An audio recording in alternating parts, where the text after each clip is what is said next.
Good morning. Sunday morning, hanging out in the van at the moment, getting ready to pull out of here. I'm going to do something that I've been waiting to do for the last couple of weeks. For those that have been following the channel a little bit, you'll know that a couple of weeks ago, Bonnie and I took the van and the trailer up to Niagara Falls and Tonawanda, New York, mostly to pick up a boat, but we had some fun doing it. There's a link to the video up here. But I picked up a couple of Prijon Grizzly kayaks, one for me, one for a friend. And I've had it here now for a couple of weeks. There has been some outfitting that I've been wanting to get done before I put it in the water, particularly because there's a little bit of gluing involved and you always want the cleanest surface possible. But all that's done. I've got it exactly the way I want it. And this morning I am taking it out for its maiden voyage. So I'm in the van, getting ready to head up to Falls Lake, Beaver Dam Recreation Area. There's a good little stretch back there. You can just get out here and really stretch the legs of the boat and see how it's going to perform.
All right, so we're off. Just left the Beaver Dam boat access. Got all buttoned into the boat. And I have to say, it's like riding on a rail. Now, I know all touring kayaks are this way, so I'm not saying it's a bad thing. I'm just saying it takes a moment to get used to. The Kodiak was much the same, but when you're paddling a Yukon expedition, I mean, it's just the ultimate instability. So getting one that's riding on a rail as far as primary stability, it takes a little getting used to. Secondary, it's pretty good. I can put it over on edge, scull a little bit. I don't have any fear of flipping over. So I expect that riding on a rail feature is more for speed than anything else. So I'm just out here on the Falls Lake, just throwing a paddle in the water, giving it a little bit of a shakedown, and so far I really like this boat. But we're just going to get out here, put it through its paces. This one happens to have a day hatch. I got my phone in there, my keys, some snacks, a couple of GoPro pieces. So I think I'm going to end up really liking that. But time will tell. But for now, I'm nosing into the wind and I'm running right at 4 miles an hour. I don't know what the breeze is. I'd say it's probably about I don't know, maybe 5 to 10 headwind. So it's tracking really well. I'm liking it so far.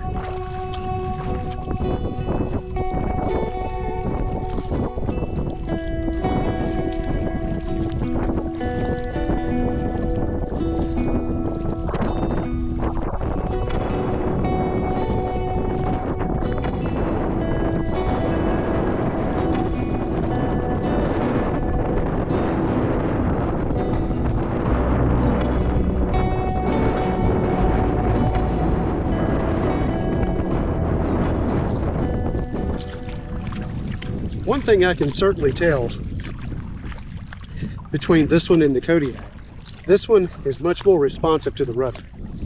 I noticed with the Kodiak, you could turn the rudder and the boat would think about turning, but then you'd have to really kind of put it on the edge to get it to go.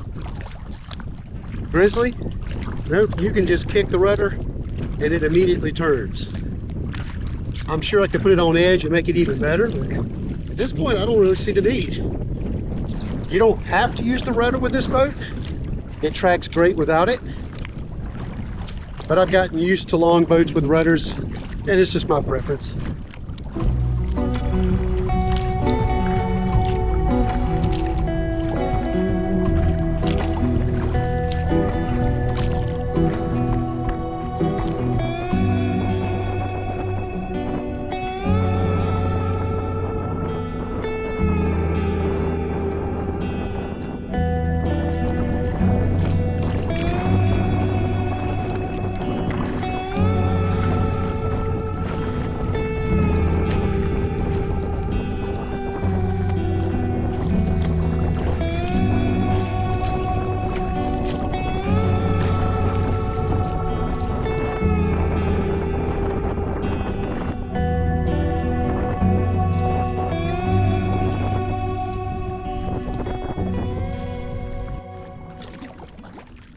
One thing that I'm really liking about this boat, tracking as far as sideways to the wind.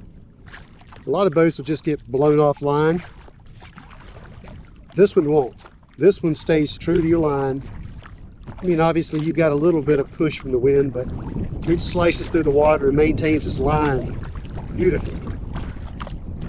There are other boats that I paddled, and you set your mark, and as you get closer, you notice that mark is kind of fading off to one side or the other. This one, I set the mark on this one, keep the rudder straight, paddle straight forward in a side wind, it stays right there. So that's definitely a plus when it comes down to paddling in the wind.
It is simply a gorgeous day. We had a cold front come through. I'd say for the last couple of weeks we were in the 90s, bumping the hundreds. This morning I woke up and it was 63 outside. I was thinking, I might need a paddle jacket. Fortunately, that's not the case. Right now it's pushing about 73 to 75. Full sun, blue skies, and fantastic water. Can't get better than that when you're doing a shakedown. And so far, I am loving this boat. Looking forward to the time when pull all the camping gear out, load her up, take off for 3, 4, 5, 6, 7 days.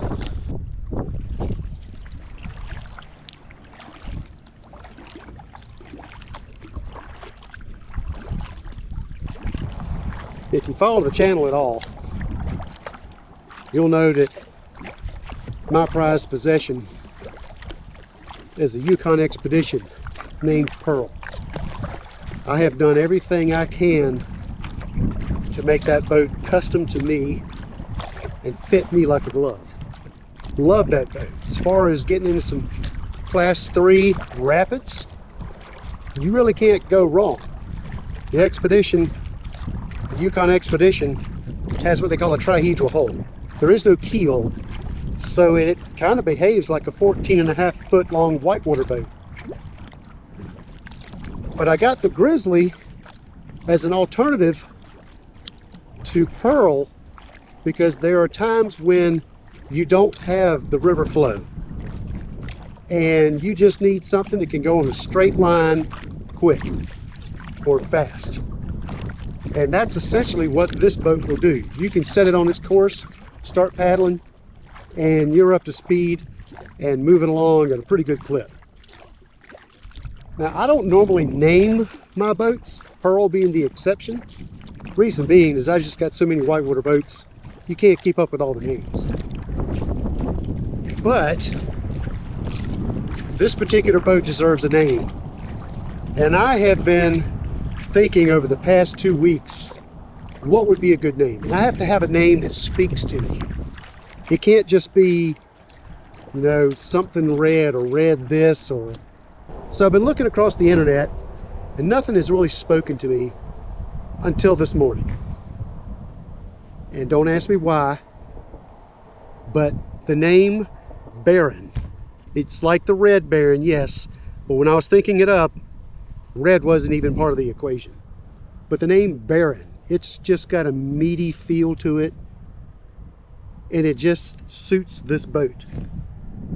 So now I have Pearl as my Yukon expedition, and now I will introduce to you Baron, my Prijon Grizzly. I think that's a very appropriate name. I like it, so I dub thee. Whew. Let's paddle.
That is interesting. If you look right there, there's a standing tree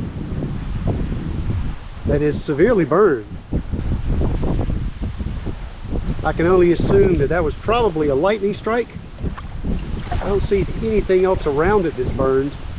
There was a tree back there earlier that the top of it was burned. But yeah,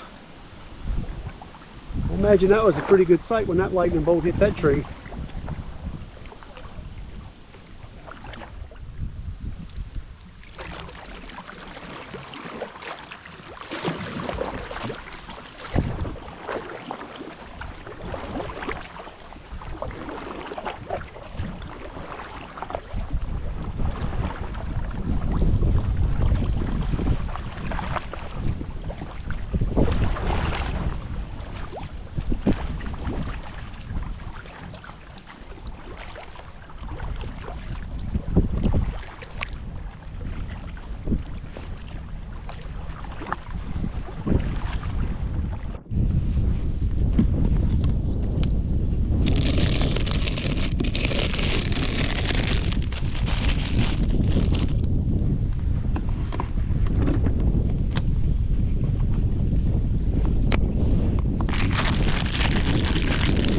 Time for a little snack.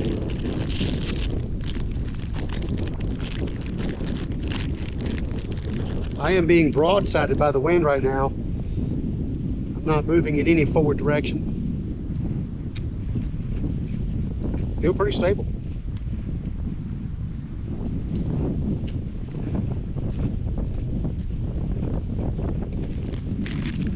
Doritos, get you some.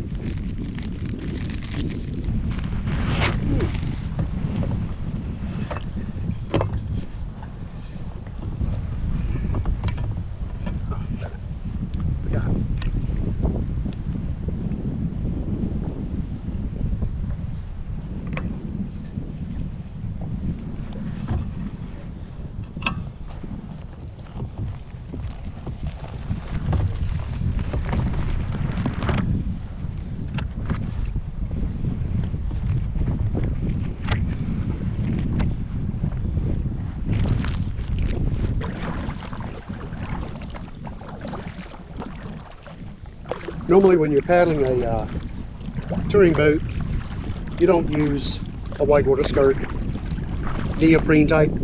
You use more of a splash skirt. And the reason for that being is that you don't expect to put these kind of boats in that situation where you need to be completely sealed in, able to roll up. I mean, you still need to be able to do that, but the sealing of the water out of the cockpit is not as important. It's more just to kind of keep all the waves and stuff that are crashing on you off the boat. Now, I have been using in the past a Seals skirt. And for the life of me, I can't think of what the name of it is right at the moment. I'll have to put the name of it up here in the description. But it's much like this one.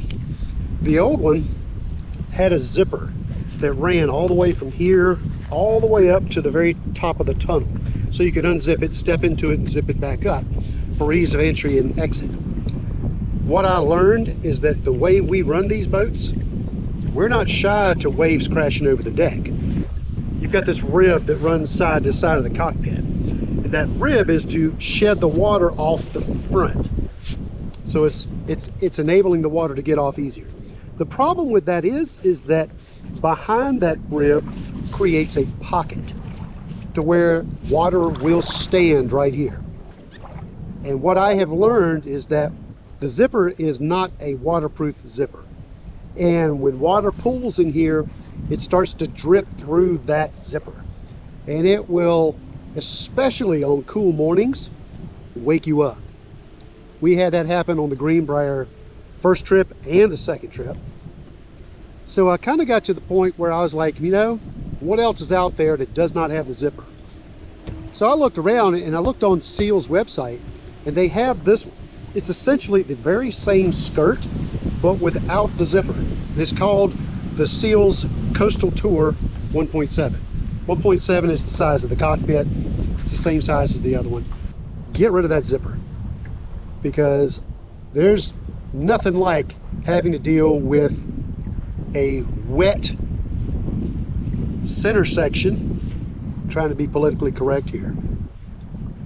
Early in the morning when it's 50-55 degrees and you're just like, oh, that was so rude.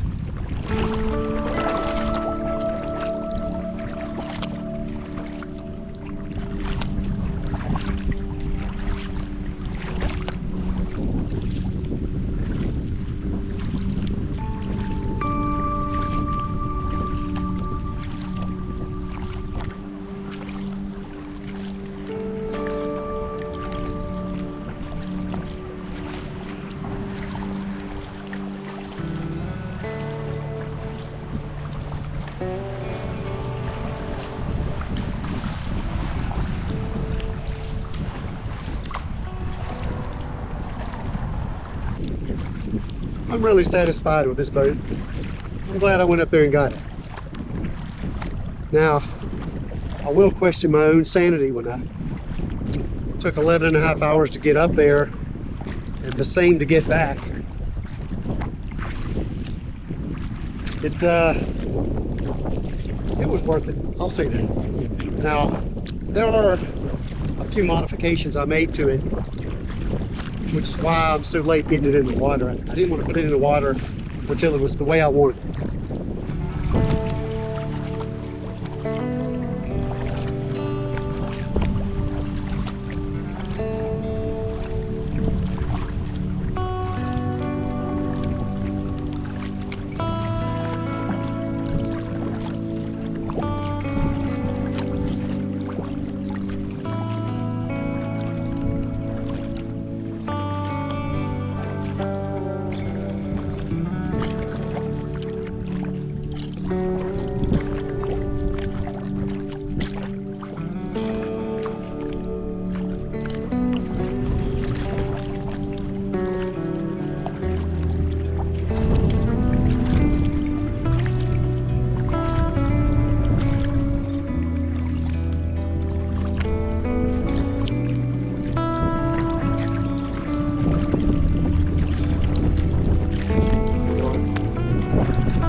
So what are my overall impressions of the boat? I like it. I'm glad I bought it. It's definitely different from most of the other boats that I've paddled. But again, it's got its own purpose. So it should be unique into what its purpose is. And it is. It's made to go in a straight line fast. And it will. I'm very happy with it. It tracks well, paddles well. I mean, the storage capability, you can't beat it. Large hatches, large storage areas. The day hatch is a game changer. Love that. But overall, my impressions are fantastic. I'm glad I went up to New York to get it. And I am really looking forward to the next time the group gets together for a longboat trip that does not include the Yukons. And we'll see what it can do.